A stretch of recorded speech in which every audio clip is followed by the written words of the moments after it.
inherited a way to make our living that comes from people that have gone on before us. Touchdown, Washington Redskins. We got 30 minutes to live.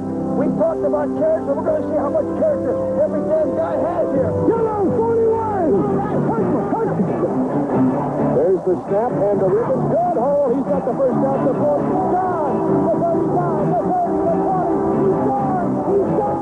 I am a little hurt, but I am not slain. I will lay me down for to bleed a while.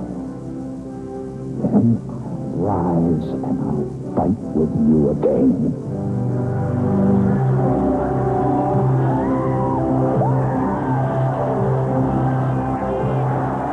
Morris and Carthon. And off Morris. Touchdown Morris. So that's the way it's going to be, huh?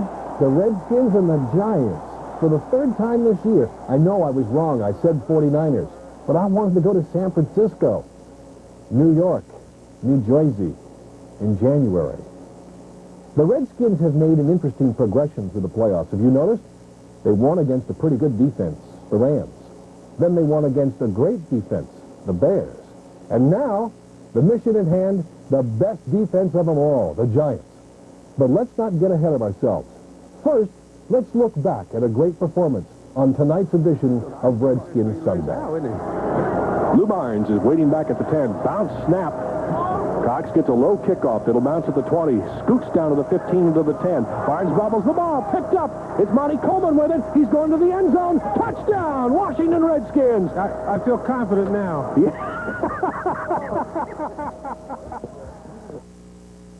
Redskins Sunday came on a Saturday this week, and in Chicago, where the Bears live. And the sweetest little bear of them all was looking around the family den before the game, pondering the sacrifice in hand. Yes, they were excited about defending their Super Bowl title. First play of the game, Dennis Gentry looks like he'll decide it all by himself. His return goes all the way to the Redskins' 35-yard line. Yep, the 35 of the Redskins. But the defense somehow held, and Kevin Butler's field goal attempt was wide of the mark. No blood drawn. Maybe the defense will feast on Jay Schrader. Here he is, all alone in his backfield with the monsters pouring in. But what's this?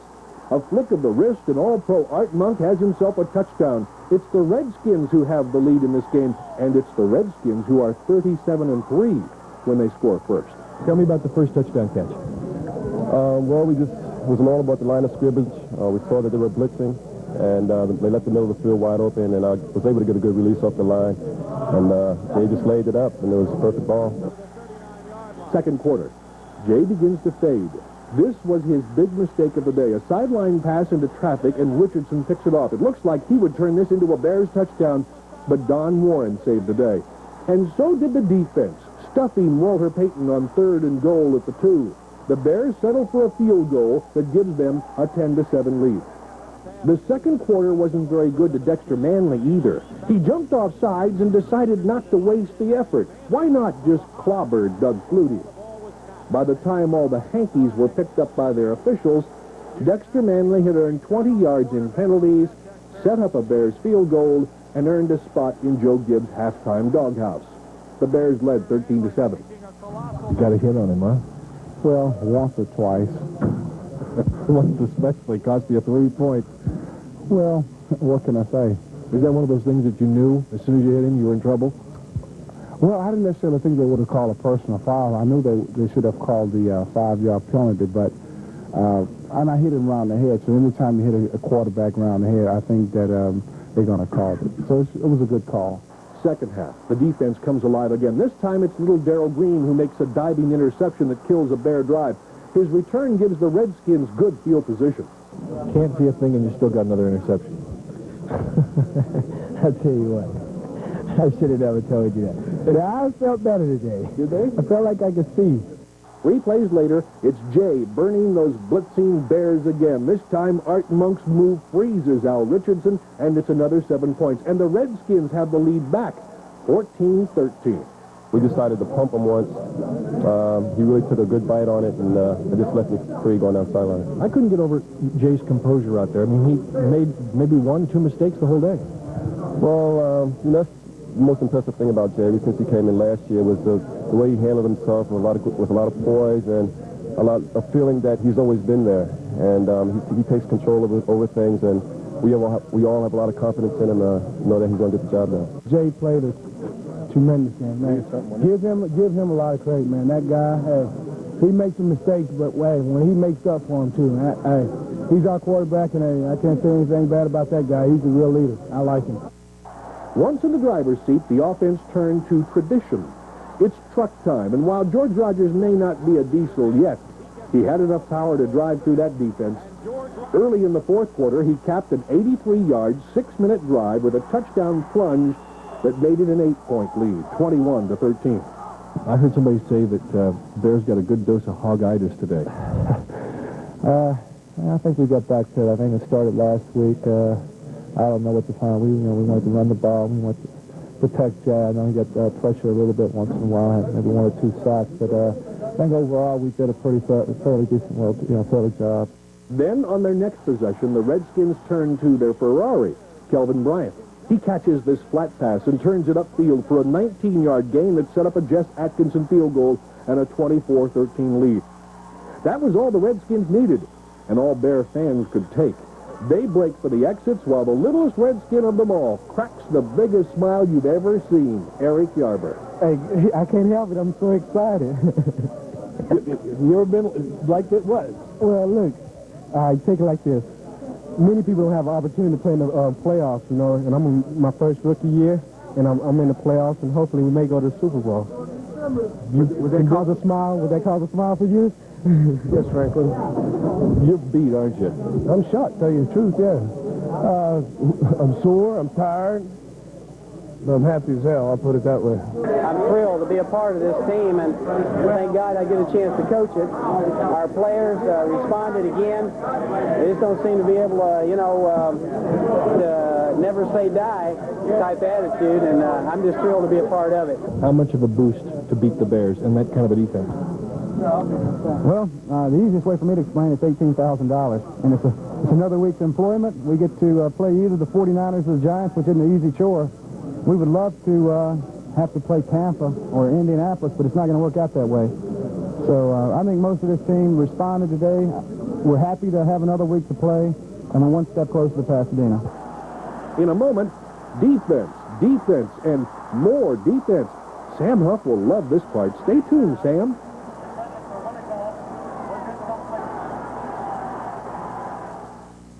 The cornerstone of any championship team, they say, is defense. That's why all year long it's been the Bears, the Giants, and the Broncos who are most often mentioned as contenders for the title this year. But with yesterday's win came another realization. This Redskins defense is playing better than it ever has. 19 different people have made the starting 11 at some time this year. And through it all, Richie Pettibone has kept them playing like the same 11 guys. What worked? I'll tell you what, just about everything, Frank. Today was a good day for us. I think it's one of those times when the stuff that you put in, then the guys execute, it works, and it was a great day for us. Was it the key, containing Flutie, keeping him back there? Well, I think stopping the running game as much as anything else. I think we were able to do that and force them in obvious passing situations that we could take some liberties with our pass rush and get our big guys with their hands up and make them throw out of that well. And it worked today. It really did. From upstairs, it looked like the ability of the defensive line to keep Flutie in the pocket set you guys up. You're absolutely right. As long as he stayed in, his height, he can't see over there. He was having a lot of overthrows. I think he was trying to get over our front. He gets outside the pocket, and he can stand a lot around there and throw this thing up and get a big play. And they did a great job up front containing him. What was the key for your defense, the way you were able to handle Flutie? Just all out, go after it, keep him in the pocket. And I think what we did is we played Redskin football in terms of stopping the run. That's the key. I'm sitting here looking at you, and the one thing I remember is last year, you laying in the end zone and Walter Payton dropping the ball. Remember that? Yeah, I remember that vaguely. I vaguely remember that one. And I tell you, that's been in the back of my mind. I tell you, the last playoff game when they beat us 2 years ago was really stuck, and I think a lot of the guys that were here at the back of our mind. And all week long, we've been the sisters of the poor and don't have a chance. And I think we went out and proved that maybe we're better than everybody thinks we are. to get this far, you got to have a good defense. Our defense, they bailed us out, saved our hide, you know, in some tough situations. And it wasn't all coaching either. Why, even the Chicago media had a hand in giving the Redskins a pre-game pep-up. Well, Dexter says it right here in black and white. Bears ready if Redskins show up. Did you happen to notice that in the paper this morning? I think everyone did, and it ticked us all off. Is that right? Oh, absolutely. Absolutely. That's an insult. Whoever wrote that is a jerk. Backfire. My man, you're playing. Backfire in your face. Backfire. You're playing. Just backfire. No, it couldn't work out.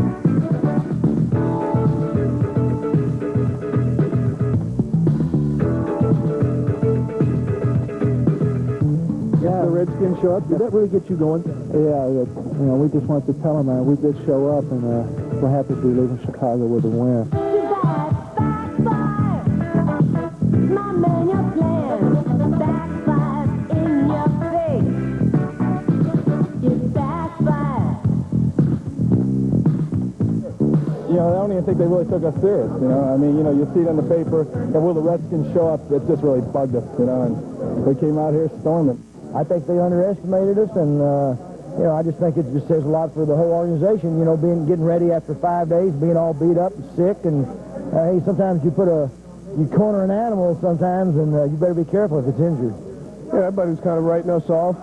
We were the underdogs. Nobody even gave us a chance, and I get up, I see a paper this morning tacked up right outside a pregame meal, and, you know, it says Bears ready if Redskins show up. Well, at least give us a little respect. I mean, we're going to show up. We'll dish out our share of hits. We might not play well sometimes, but, you know, I can't believe they said, you know, if Redskins show up. Things did backfire on the Bears, and for the 7th straight year, a team won't win back-to-back titles in the NFL. For the 3rd time in 5 years, it's the Redskins who have a berth in the conference championship. And this year, they take some new, badly needed baggage with them. A new feeling of confidence. How big of a confidence boost to win that game? Big. Anytime you're playing these are sudden death games, every time you win one, you're just that much higher. Anytime you beat the defending champions, it's great in their home turf, and you know, we're getting a little bit of a roll here. I'm sure we're going to be underdog next week, whoever we play, but we're going to give it a shot. You come in, you face the defending champions, and you beat them by 14 points. How big of a boost to this team will that be? Well, that's a big motivating factor right there because, you know, we came into the football game as an underdog. No one never really respected the Redskins, so I think this will carry over into next week's game. But I can't say right now. I don't think I can say we're going to enjoy this win, and I think that the two start makers don't be so hard and critical on the Redskins. This afternoon, the San Francisco 49ers face the Giants in New York and watched their season fall apart 49-3. Everything that could go wrong did. Joe Montana left in an ambulance, while Bill Parcells got wet for the 15th time this year. So tonight, while the Giants sleep with visions of Pasadena in their heads, Joe Gibbs will toss and turn about another Joe he knows. Morris is skilled us.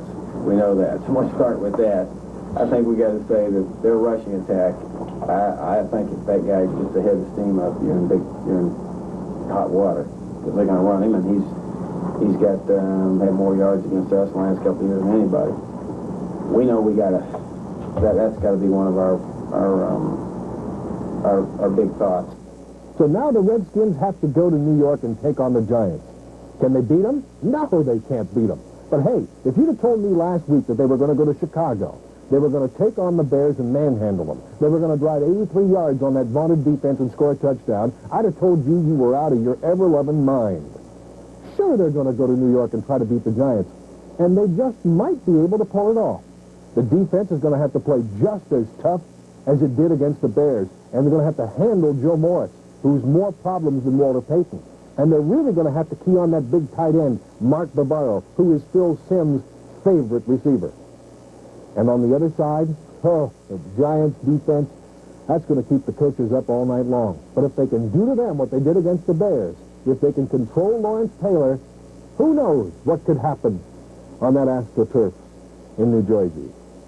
We're going to be there to find out. We'll update you on the whole thing next Sunday night after the NFC Championship game on another special edition of Redskins Sunday.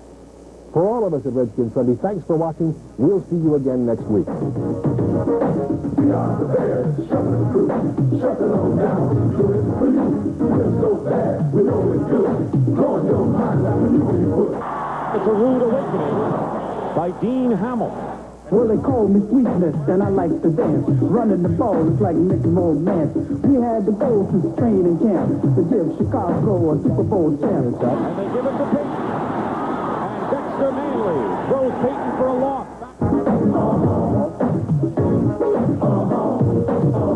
Schrader rolls out to his right. Sets up, fires it deep. He's got Monk all along. End zone, touchdown. Washington Redskins. I'm the puppy QB known as McMahon. When I hit the turf, I've got no plan. I just throw my body all over the field. I can't dance, but I can throw the field. We stop the run, we stop the pass. I like to jump side, on there. Personal foul, unnecessary roughness, 95 defense. You're looking at the freeze. I'm the rookie. Oh, I tell you what, he may be a deep freeze. I'm telling you, he must weigh 375 pounds in uniform. If you look at him and you look at his little brother that's down at Clemson, you've got to pity his mother every time you see her. We are the Bears, shuffling through, shuffling on down, do it for you. We're so bad, we know it's good. Blowing your mind like we knew we would. You know we're just spreading the fun, spreading our stuff for everyone. We're not here to start no trouble. We're just in for the Super Bowl shuffle. We are the Bears, shuffling through, shuffling on down, do it for you. We're so bad.